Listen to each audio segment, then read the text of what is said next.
人人负债，政府负债，企业负债，个人也负债，钱到底去了哪里？ Corporate debt, government debt, personal debt. Where is all the money going? Local governments are worried about their debts, big companies are scrambling to maintain cash flow, and ordinary workers are getting up early and working late just to pay their mortgages and car loans. Everyone, it seems, is borrowing like crazy. So, where's all the real money society produces every day actually disappearing to? The money we talk about all the time, what really is it? Recently, a popular vlogger from mainland China posted a video that caught attention. She shared two shocking figures. China's GDP is about 140 trillion yuan, but the total money supply has exceeded 340 trillion. That's 2.4 times the real economic output, with local government debt pressing down like a weight. She explained that in the past, even though everyone had debt, business was easy, jobs were easy to find, and people felt wealthy. Now it's like everyone has fallen into an ice pit, constantly losing money, clutching their wallets. The reason? The society-wide debt ratio has hit a historic tipping point, shaking everyone's expectations of future income. Collective behavior has shifted instantly, from borrowing and expansion to a defensive stance of paying debts early. The vlogger warned, when more people decide to tighten their belts and pay off mortgages early, and more companies shrink instead of expanding, it's like putting the invisible money printing machine into reverse. IOUs across society get cancelled in batches. That means the total money supply starts to shrink sharply and irreversibly. Once the flow of funds slows, companies find orders melting away like snow. To survive the harsh winter, businesses instinctively cut non-core operations, lay off staff, and lower wages. The wealth game that once doubled assets has now frozen completely. Users commented, all the money went to the US. The corrupt officials are dancing in the squares over there. No wonder banks now make you explain why you're withdrawing money. And the national treasury is empty. Even China's richest cities can't handle it. In 2026, Chinese provinces released first-quarter fiscal reports, revealing a shocking signal. All 28 provincial-level regions had fiscal self-sufficiency rates below 100%. That means almost every province can't support itself with its own tax and fee revenue. Not just poor provinces, but all of them. Even Zhejiang, China's financially strongest province, had a self-sufficiency rate of only 96%. Its tax and non-tax income couldn't cover its own bills. Look at Shanghai, China's financial hub and richest city. Its self-sufficiency rate is 90%, 10 points short of full self-reliance. Guangdong, the province with the largest GDP, most factories, strongest exports, and most developed private sector, has a self-sufficiency rate of just 73%. That means that for every 100 yuan spent, 27 yuan comes from central government support. As for Beijing, the political center with the most concentrated fiscal resources, its self-sufficiency rate is only 66%. Even these wealthier regions can't sustain themselves, so the situation in central and western China is even worse. Gansu province has a self-sufficiency rate of just 22%, and Tibet only 14%. In other words, for every 100 yuan spent in Tibet, only 14 yuan comes from local revenue. The remaining 86 yuan depends entirely on central government transfers. Chinese finance scholar Wang Yin told reporters that fiscal self-sufficiency measures a local government's ability to cover its spending with its own income. The lower the self-sufficiency rate, the more the region relies on higher-level subsidies. The fact that the self-sufficiency rate of every province is below 100% highlights systemic problems in the CCP's fiscal structure. Wang said, it shows that local tax revenue and non-tax income, including fines and administrative fees, are no longer enough to cover routine public spending. Even in Zhejiang and Shanghai, where self-sufficiency rates are higher, general public budget revenues still don't cover the same period expenditures. Wang Yin noted that all CCP policy advantages are tilted towards Jiangsu, Zhejiang, and Shanghai, yet these places still can't achieve fiscal self-sufficiency. He added, this shows that local revenue alone cannot support spending. With shrinking consumer demand, cancelled export subsidies, and local governments inflating export figures to trick the central government, if the self-sufficiency rate in these provinces falls below 80%, most provinces and cities would have to shut down. Looking at official numbers, China's Ministry of Finance reported for the first quarter of 2026 that local general public budget revenues totaled over 3.66 trillion yuan, while expenditures hit more than 6.55 trillion yuan. local revenue only covers 56% of the bills. The remaining 40 or so percent is filled through central transfers, borrowing, special bonds, and refinancing bonds. In the past, this gap would be covered by selling land, but now that option is gone. In 2021, nationwide land transfer income hit a record high of nearly 9 trillion yuan, about 43% of that year's total national general public budget revenue. That money funded projects, subways, new towns, and debt repayments, keeping local governments running. But that system is collapsing. In the first quarter of 2026, land transfer revenue fell 24.4%. And from January to April, the decline widened to 27.2%. This marks 4 consecutive years of decline, shrinking nearly 39% from the peak. The fat cash from land sales has been cut almost in half. Why? Because there are too many houses, buyers are scarce, and developers dare not purchase land. In 2025, nationwide real estate development investment fell 17.2%, and new home sales dropped 12.6%. This isn't an adjustment, it's a sector-wide collapse. When even China's richest regions like Zhejiang and Shanghai run deficits, it's hard to imagine how the poorer provinces survive. This is no longer just tight finances, it's a structural fiscal crisis. So, where did all the money go? To understand how China's local finances reached this point, we have to look back to the 1994 tax-sharing reform. That year, major taxes like value-added tax and consumption taxes were allocated to the central government, local governments with only a small share. But the most expensive responsibilities, education, healthcare, social security, infrastructure, and local stability, remained on local governments. The central government collects big money, local governments handle major spending, and transfer payments balance that gap.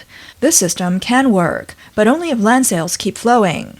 After China joined the World Trade Organization in 2000, foreign investment poured in, manufacturing boomed, and millions of rural residents moved to cities. Urban expansion surged. Local governments sold land like crazy, filling any fiscal gaps.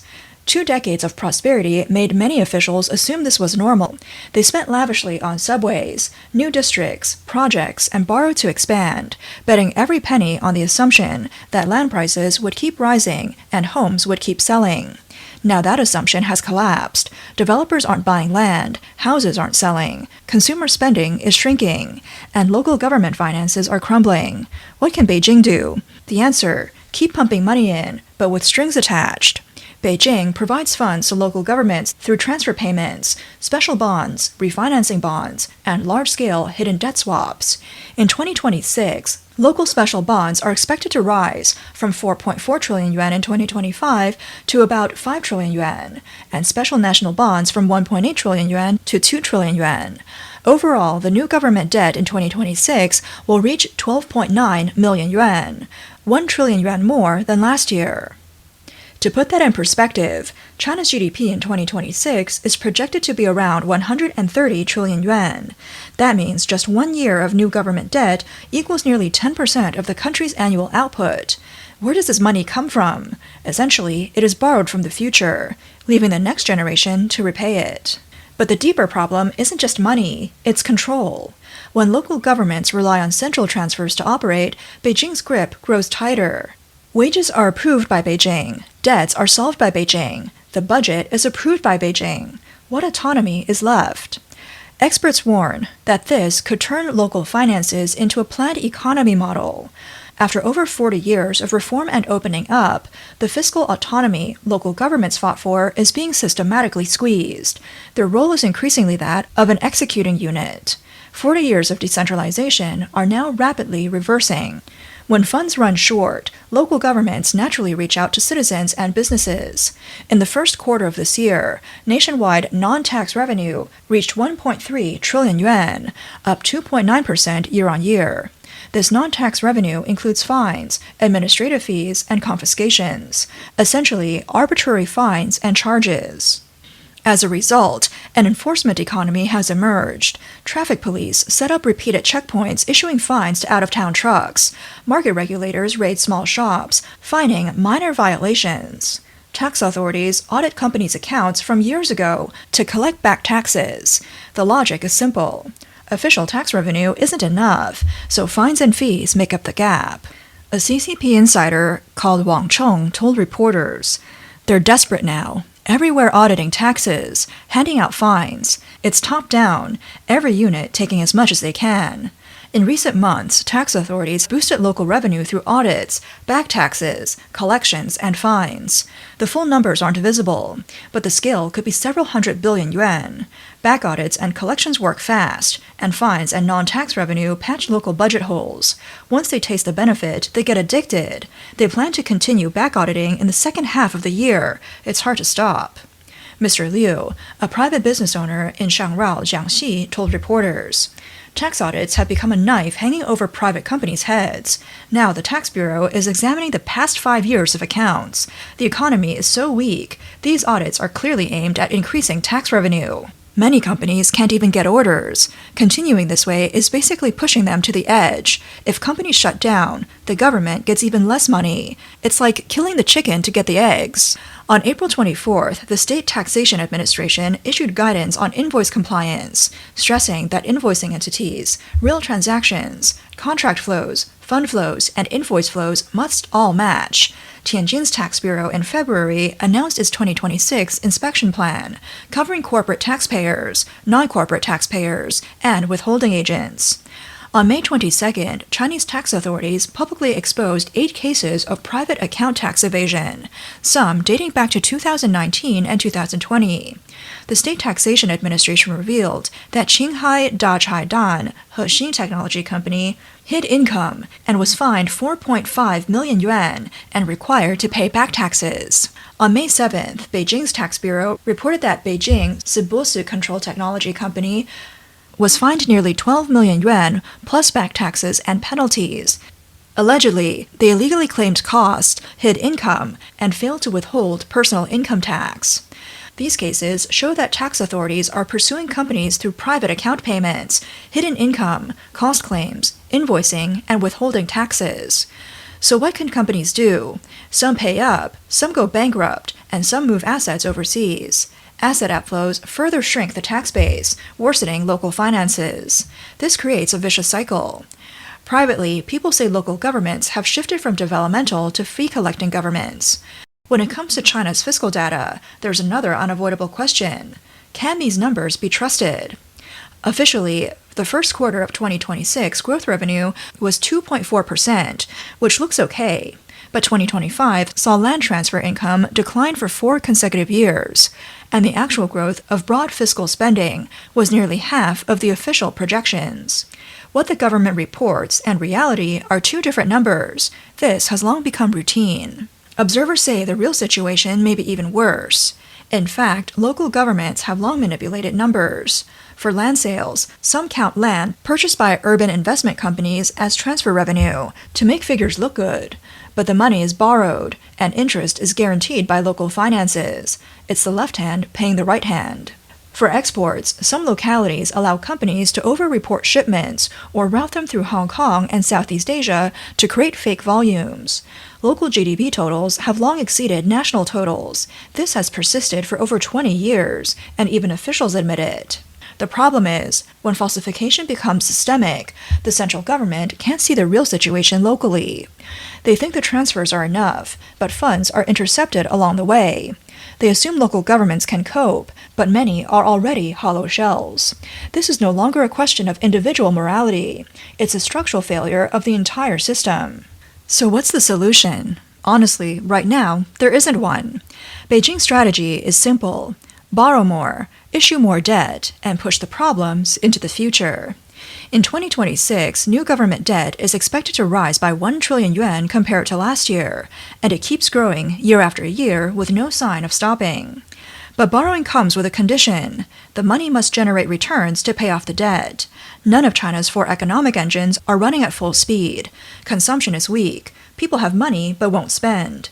Exports are under pressure, with rising tariffs from the US and Europe and supply chains decoupling. Investment returns are falling. Local infrastructure projects are already overbuilt, so building more is just repeating investments. The real estate sector continues to decline, and land revenues are unlikely to recover soon. All 4 engines are stalled. Borrowing more now is like inflating a balloon full of holes. It might hold briefly, but it won't last. In theory, the real solution is clear. Reform the fiscal system to give local governments stable tax revenue, strengthen Social Security so people feel safe to spend, and reduce reliance on real estate.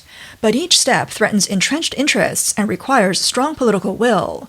In a system increasingly focused on control and riddled with corruption, the chances of implementing these reforms are slim.